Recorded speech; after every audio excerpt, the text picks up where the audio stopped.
இப்போ இந்த இடத்தை பார்க்க உங்களுக்கு எப்படி இருக்குது? வந்து ஒரு கல்லறை தோட்டத்துக்கு நாங்கள் வந்த மாதிரி இருக்கா, இல்லாட்டிக்கு வந்து ஒரு கலை பொக்கிஷத்துக்கு வந்த மாதிரி இருக்கா? உண்மையில் வந்து பர்சனலாக எந்த ஒப்பீனியன் என்னென்னு சொன்னால், இந்த இடத்துக்கு வந்திருக்கேக்க நான் கல்லறை தோட்டம்னு சொல்லவே மாட்டேன், ஒரு கலை பொக்கிஷத்துக்கு வந்த மாதிரி தான் எனக்கு இருக்குது. என்னென்னு சொன்னால் அவ்வளோ ஒரு இதாக வந்து மாபிள்கள் அதுகள் இதுகள்னு சொல்லி நிறைய நல்ல விலை வாய்ப்போடு நல்ல அழகாக இருக்குது. நிறைய பேர் வந்து மத ரீதியாக வந்தால் கூட கலையில் அதிக ஆர்வம் இருக்கிறார்கள் இங்கே வரீங்கன்னு சொன்னால் அவ்வளோ இது இருக்குது.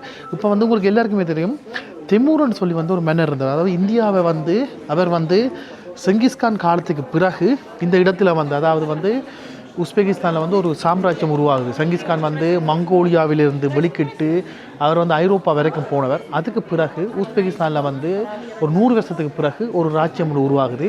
அது வந்து தெமூர் மன்னர்கிட்ட இந்த மன்னர் தெமூரன் சொல்லி ஒருத்தட்ட தலைமையில் வந்து உருவாகுது, பெரிய சாம்ராஜ்யமாக உருவாகுது. அவர் வந்து இங்கேருந்து வெளிக்கிட்டு இந்தியாவுக்கு வந்து இந்தியாவில் வந்து டெல்லி சுல்தானை கூட அவர் வந்து அடித்து அங்கே அவர்களை தோக்கடித்து நிறைய செல்வத்தை கொள்ளையிட்டு கொண்டு போனவர்.